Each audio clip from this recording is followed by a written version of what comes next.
Shalom, shalom, que la paix du Seigneur soit avec vous, que le Seigneur vous bénisse où que vous soyez. Encore une fois aujourd'hui, nous sommes là dans notre série que nous intitulons le civisme chrétien.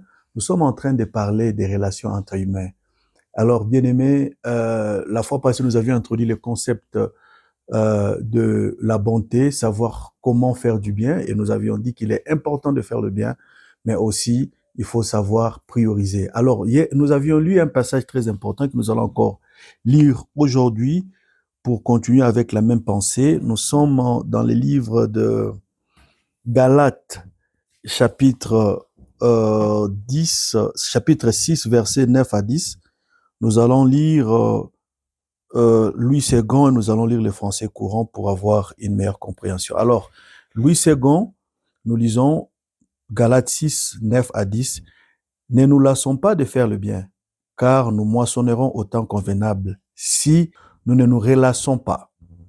Ainsi donc, pendant que nous en avons l'occasion, pratiquons le bien envers tous et surtout envers les frères en la foi.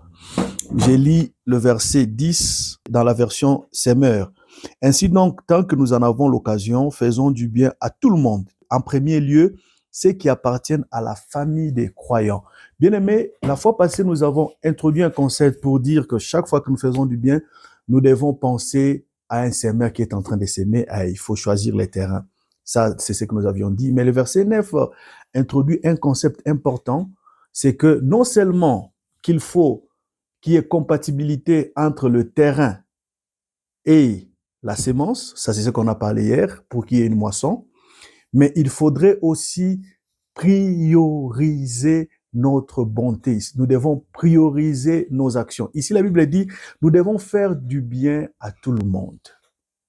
Mais premièrement, bien aimés dans le Seigneur, il y a beaucoup de personnes qui ont échoué dans la vie. Il y a beaucoup de personnes qui se sont retrouvées tristes dans leur vieillesse. Il y a beaucoup de personnes qui se sont retrouvées seules dans leur vieillesse parce que pendant qu'ils avaient la force, ils ne savaient pas prioriser leurs efforts. Il y a des familles qui ont aidé les gens du village. Les gens venaient. Il y a des parents qui ont aidé les gens du village. Les gens venaient du village. Ils venaient dans la capitale. Si c'est à Kinshasa, si c'est à Abidjan, si c'est à Johannesburg, si c'est à, je ne sais pas moi, à Libreville. Les gens venaient du village. Ils recevaient tout le monde. Ils traitaient tout le monde de la même manière. Mais au prix, au détriment de leurs propres enfants et dans leur vieillesse, ils se sont retrouvés seuls et ils n'avaient pas suffisamment investi dans leurs enfants. Et les enfants se sont retrouvés nulle part et n'ont pas pu trouver de personnes les aider. Alors, c'est très important, pendant qu'on pratique le bien, de savoir prioriser les bénéficiaires de notre bonté. Bien-aimés dans le Seigneur, même parmi tes amis, même parmi tes partenaires, essaye de trier et de voir comment prioriser les bénéficiaires de ta bonté. C'est très important. Vous savez, bien-aimés, le Seigneur Jésus-Christ ne traitait pas tout le monde de la même manière. Jésus avait Jean, je pense, qui était sur sa poitrine. Il avait les 3, il avait les 10, les 12, il avait les 70 et il avait la foule. Et il y a des choses que le Seigneur ne disait pas à la foule. Il y a des choses que le Seigneur disait en parabole et il expliquait les disciples en privé. Et je me rappelle une fois, je pense que ça doit être Pierre ou un des apôtres qui est allé demander, la Bible dit, il alla demander aux disciples qui mettaient sa tête sur la poitrine de Jésus pour lui demander qui serait la personne qui allait livrer Jésus. Ça dit qu'il y a différents niveaux de confidentialité et il y a différents niveaux de rapports. Bien aimé, il ne faut pas avoir le même rapport avec tout le monde. Il ne faut pas être bon de la même manière à tout le monde. Il faut apprendre à prioriser. Et ça, c'est très important. C'est un conseil très important dans la vie, dans la marche chrétienne.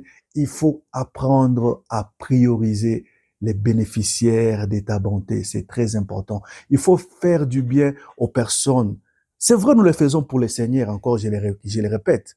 On le fait pour Dieu, oui. Mais il faut le faire envers les personnes qui vont aussi nous motiver à continuer à faire le bien. Il faut le faire envers les personnes qui vont étendre cette lumière vers les d'autres personnes. Il faut faire du bien envers des personnes qui pourront aussi nous retourner l'ascenseur. Ce n'est pas un péché, bien aimé. Le monde fonctionne par les hommes. L'homme, c'est la méthode de Dieu. Dieu passe toujours par un homme pour faire du bien à un autre humain. Alors, il faut sélectionner un réseau. Il faut avoir un réseau de bénéficiaires dignes. Même dans ta famille, il faut avoir des bénéficiaires dignes de ta bonté. Sinon, tu es en train d'éparpiller ta bonté. Vous savez, j'ai dit ceci par expérience. Il y a des personnes qui sont là que pour te profiter. Il y a des personnes qui seront là que pour t'applaudir quand tu es en train de faire des exploits. Mais à la minute où tu commences à avoir des difficultés, ce sont les mêmes personnes qui iront critiquer et qui iront se moquer de vous. Alors apprenez à prioriser, apprenez à sélectionner les bénéficiaires de votre bonté. Les ingrats, en fait, on ira là-bas, on arrivera là-bas, on va parler des bénéficiaires. Que le Seigneur vous bénisse.